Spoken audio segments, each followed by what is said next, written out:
அல்லாஹ் ரப்புல் ஆலமீன் குர்ஆனிலே சொல்லி காட்டுகிறான், நாங்கள் குர்ஆனிலே இறைவன் என்னை வணங்குங்கள், என்னை தொழுங்கள், என்னிடத்தில் பிரார்த்தியுங்கள், எனக்காக நோன்பு வையுங்கள், இது போன்ற வார்த்தைகளை நாங்கள் கண்டிருப்போம், விளங்கியிருப்போம். ஆனால் நேசம் பற்றி அல்லாஹ் தஆலா குர்ஆனிலே ஒரு இடத்தில் அழகாக சொல்லுகின்றான், வமினன் நாஸி மை யத்தஹிது மின் தூனில்லாஹி அந்தாத யுஹிப்பூனஹும் கஹுப்பில்லாஹ் வல்லதீன ஆமனு அஷத்து ஹுப்பன் லில்லாஹ்.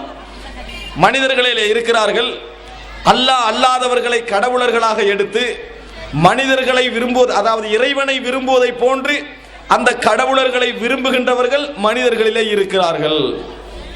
மனிதர்களிலே அல்லாஹ் அல்லாதவர்களை அல்லாஹ்வுடைய அந்தஸ்தில் விரும்பக்கூடியவர்கள் இருக்கிறார்கள். ஆனால் ஈமான் கொண்டவர்களோ வல்லதீன ஆமனு அஷத்து ஹுப்பன் லில்லாஹ், இறைவனை அதிகமாக விரும்புவார்கள். ஏனையவர்களை விட இறைவனை ஈமான் கொண்டவர்கள் அதிகமாக விரும்புவார்கள் என்று அல்லாஹ் தஆலா சொல்கிறான். இந்த வசனத்தை கொஞ்சம் சிந்தித்து பாருங்கள்.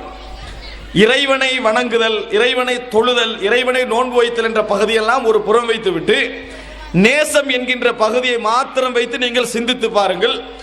மனிதர்களில் இறைவனை போன்று மற்றவர்களை விரும்புகின்றவர்களும் இருக்கிறார்கள். ஆனால் ஈமான் கொண்டவர்கள் எல்லாவற்றையும் விட இறைவனையே அதிகமாக விரும்புகிறார்கள் என்று அல்லாஹ் தஆலா சொல்லி காட்டுகிறான்.